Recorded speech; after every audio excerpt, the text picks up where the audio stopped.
એવી આશા નહીં.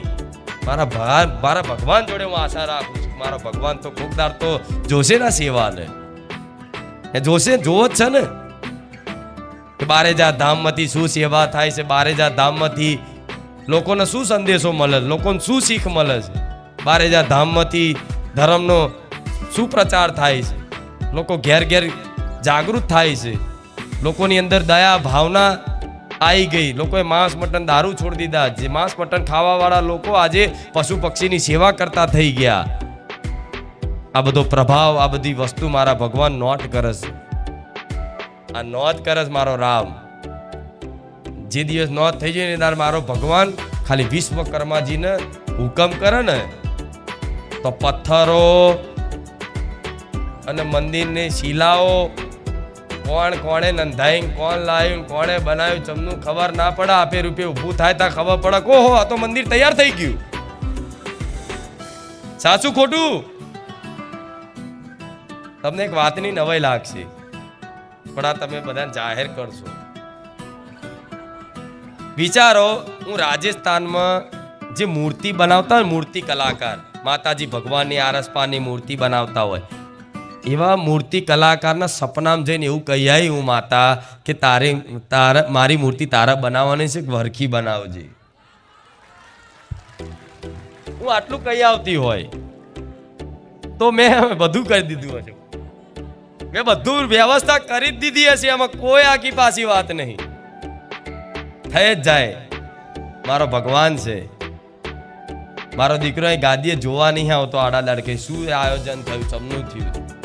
મારા ભરોસે જો પટેલ ચિંતા, કોઈ ચિંતા નહીં. કાલ ગાદી છે, કાલ આટલા લોકો આવશે, શું કરીશું, કેમનું કરીશું, કેમની વ્યવસ્થા જળવાશે. બસ આંખો બંધ કરી હાથ જ ઊંચા કરે છે. હું ના જાણું શું કે મારો દીકરો, શું કે મારા દીકરો તમને પ્રાર્થના કરે તમને કહો આમ હાથ ઊંચા કરે. હું ના જાણું. આ બધા ભક્તો મારા નહીં તારા છે. આ ગાદી તારી નહીં, મારી નહીં તારી છે. આ રચના મારી બુદ્ધિથી મેં નહીં કરી. આ ગાદીની વ્યવસ્થા ક્યારે મેં મારી બુદ્ધિ નહીં વાપરી. આ બધી તારી કૃપાથી થયું છે. તો આગળ આ જે હું જઉં છું ને, જે ગાદીની વ્યવસ્થા અને ગાદીનું આયોજન ને પ્રવચન બધું તારે જ કરવાનું છે. હું તો આ નિમિત્ત છું. મને કઈ ખબર નહીં પડતી કે લે મારા શરણમાં પડતું મેલે લે બધું છોડી દીધું મારા ભરોસે. એમનો મનુષ્યનો બળ રાખે તો માતા, કોઈ બળ નહીં. તું જાણે માતા, તું જાણે. તારા ભક્તો, તારી ગાદી બધું તારે જોવાનું છે. તો ભાઈ મને માતા નહીં થાય કે આખું બધું મારા માથે જ પડતા હોય તો મારે કરવું જ પડશે, છૂટકો નહીં. સાચું ખોટું? તે એવી રીતે તમારું પરિવાર છે ને, આખી ગાદીની વ્યવસ્થા માટે મારો દીકરો આવી પ્રાર્થના કરતો. તમારું પરિવાર 5 લોકોનું હશે, 7 લોકોનું હશે. મતલબ મારા ભક્તો મારા માટે મારું એક પરિવાર છે. પરિવાર જ છે ને. અમે લાખો લોકો છે તો લાખો લોકોની ચિંતાઓ જો મારો કદાચ દીકરો લઈને ફરજ શું થાય? ના થાય. પણ એને ચિંતા નહીં. કેમ કે એને વિશ્વાસ છે મારી માં બધું કરી આલ છે, મારો રામ બધું કરી આલ છે. મને કશું આવડતું નહીં, મને કશું જ્ઞાન નહીં, મારી કોઈ બી વાણી નહીં. બધું મારી માં રચાવે છે, મારો રામ રચાવે છે. તો એવી પ્રાર્થનાથી, એવા શરણાગત થવાથી આટલી મોટી વ્યવસ્થા હું મેરડી માતા જો હાચવી લેતી હોય તો તમારા ઘરના 5 જ સભ્યો છે, કેમ માતાજી ના હાચવે?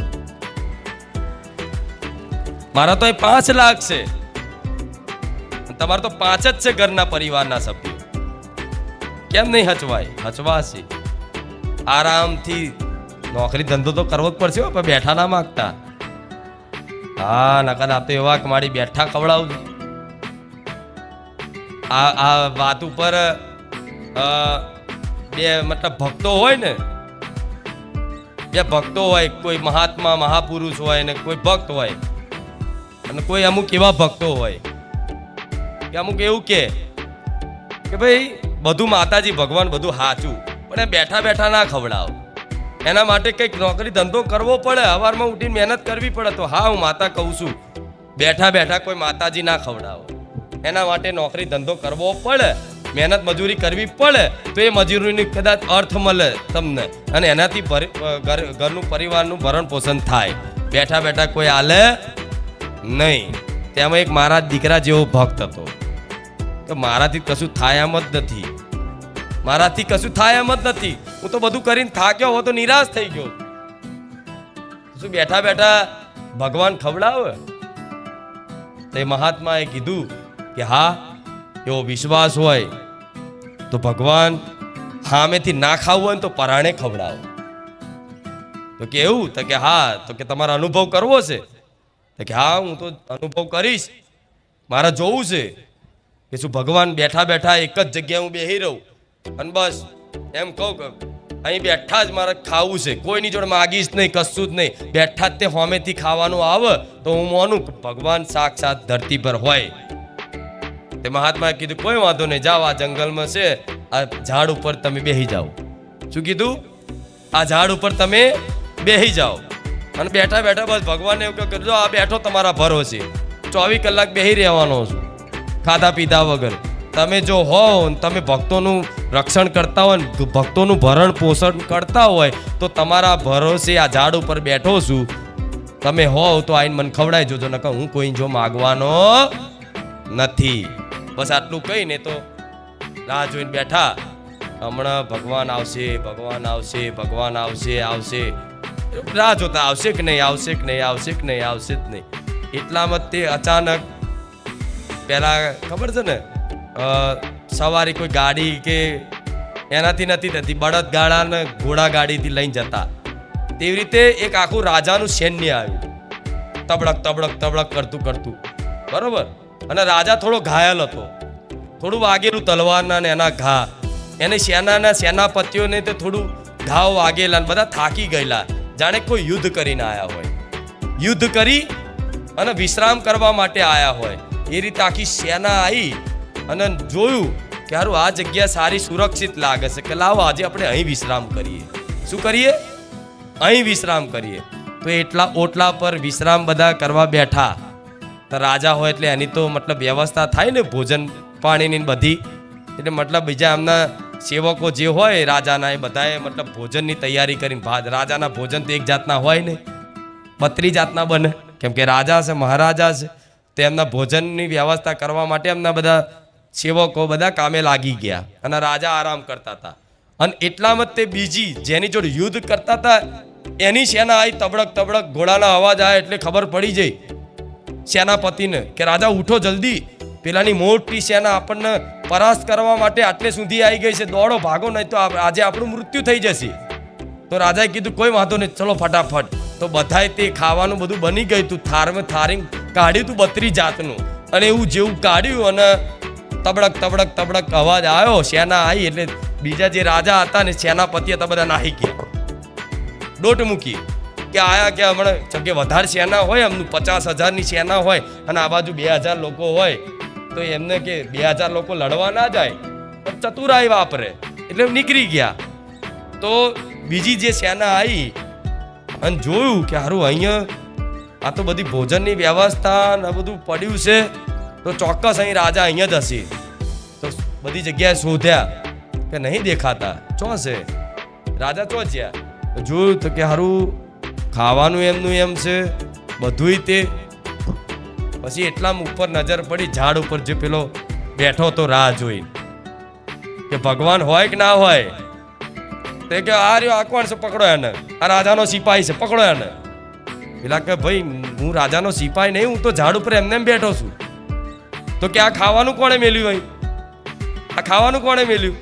તો કે ભાઈ તમારે જેવા કોઈક રાજા હતા, અહીં વિશ્રામ કરવા આવ્યા હતા અને અચાનક તમારી સેના આવી અને અવાજ આવ્યો ને તો બધું એ ખાવાનું તૈયારી કરતા હતા ને મૂકીને ભાગ્યા.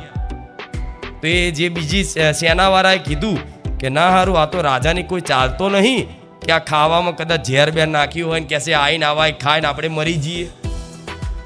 તો લાવો આમાં ઝેર છે કે નહીં, પહેલા આને પકડો અને આને એક એક કોર્યો ખવડાવો.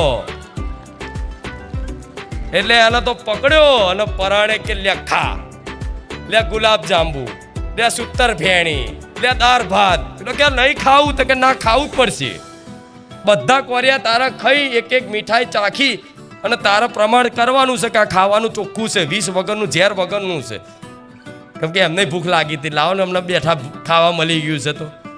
તો પેલાએ તો કીધું કે હવે પેટ ભરાઈ ગયું, તો કે ના ખાવ. તો છેલ્લે એને બૂમ પાડે કે ભગવાન હું ધરાઈ ગયો, હવે નહીં ખાવું મારે. રાવ છેલ્લે વ્યક્તિ ધરાઈ ગયો કે ભગવાન બસ બસ બસ ક્ષમા કરો, હવે બહુ ખવડાવી લીધું, હવે નહીં ખાવું. મેં મોની લીધું, તમે આઈને પરવાણે મોઢામાં કોરિયો નાખી જાઓ કે. આ લીલા છે ભગવાનની. આ કથા વાર્તા નહીં, આ સત્ય કહાની હોય. પણ આ એટલા માટે છે કે જેને વિશ્વાસ છે ને ઓધરો, એના માટે તો મારો ભગવાન, મારા જેવી માતા આમ કોરિયો મિલી જાય, લે દીકરા ખા, હું મેલડી માં આવી ખવડાવવા. પણ જો આવું કહું ને તો મારા ભક્તો પડ્યા ને પોતર્યા જ રહે. માડીએ કીધું ઘેર બેઠા આવીને ખવડાવી જશે. ના, નોકરી ધંધો જજો હો, ડબલું લઈને, ટિફિન લઈને, સવારમાં 5 વાગે ઉઠીને 6 વાગે ઉઠીને, અને નોકરીને ગુલ્લીઓ ના મારતા. આ તો કંઈક દીકરા એવા છે, મને ખબર છે, ઘેરથી એમના મા બાપને એવું કહે કે હું નોકરી જઉં છું, અને વચ્ચેથી ચોક ગુલ્લી મારી લે, હોજે નોકરીના ટાઈમે જાય ઘેર ખાવાના ટાઈમે. એના મા બાપને તો એવું લાગે કે મારો દીકરો નોકરી કરીને આવ્યો, પણ એનો દીકરો ખબર ના હોય ચોક રખડીને આવ્યો, આજ ગુલ્લી મારી છે.